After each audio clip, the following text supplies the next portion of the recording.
Okay sir, ಈಗ ಈಶ್ವರಪ್ಪನವರು ಗುಂಡಿಟ್ಟಿ ಕೊಲ್ಲುವ ಒಂದು ಸ್ಟೇಟ್ಮೆಂಟನ್ನು ಮಾಡಿದ್ದಾರೆ. ಇದ್ರ ಬಗ್ಗೆನೂ ಬಹಳ ಚರ್ಚೆ ಆಯಿತು. ಇದನ್ನು ಹೇಗೆ ತಗೋತೀರಿ ಸರ್ ತಾವು?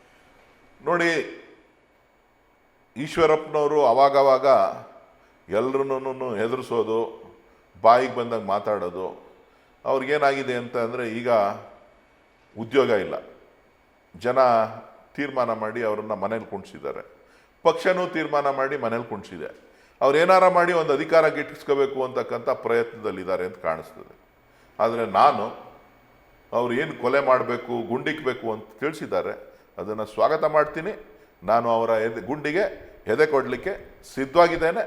ಈ ಕನ್ನಡಿಗರಿಗೋಸ್ಕರ ನನ್ನ ಪ್ರಾಣ ತ್ಯಾಗಕ್ಕೂ ಕೂಡ ನಾನು ಬದ್ಧ. ಅತಿ ಶೀಘ್ರದಲ್ಲೇ ಅವರನ್ನು ಭೇಟಿ ಮಾಡ್ತೇನೆ. ಸರ್, ಗುಂಡಿಕ್ಕಿ ಕೊಲ್ಲುವವರ ಮತ್ತು ಎದೆ ಕೊಡುವವರ ಇಬ್ಬರು ಮುಖಾಮುಖಿ ಯಾವಾಗ ಸರ್? ಸದ್ಯದಲ್ಲೇ ನೋಡ್ತೀರಾ ನೀವು.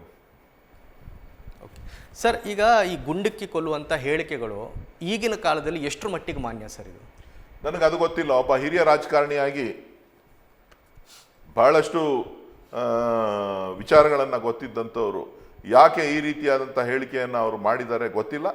ಜನರನ್ನು ಯಾಕೆ ಉದ್ರಿಕ್ತಗೊಳಿಸ್ತಕ್ಕಂಥ ಪ್ರಯತ್ನವನ್ನು ಮಾಡ್ತಾ ಇದ್ದಾರೆ ನನಗೆ ಗೊತ್ತಿಲ್ಲ. ಆದರೆ ಬಡವರು ಯಾರೋ ಇದಕ್ಕೆ ಬಲಿ ಆಗಬಾರ್ದು.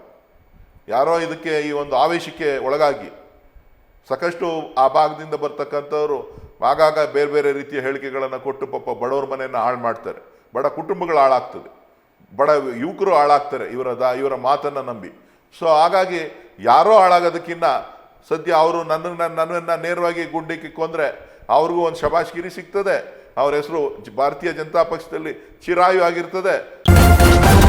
ನ್ಯೂಸ್ ಫಸ್ಟ್, ನಿರ್ಭೀತಿಯಿಂದ ನಿಮ್ಮ ಪರವಾಗಿ.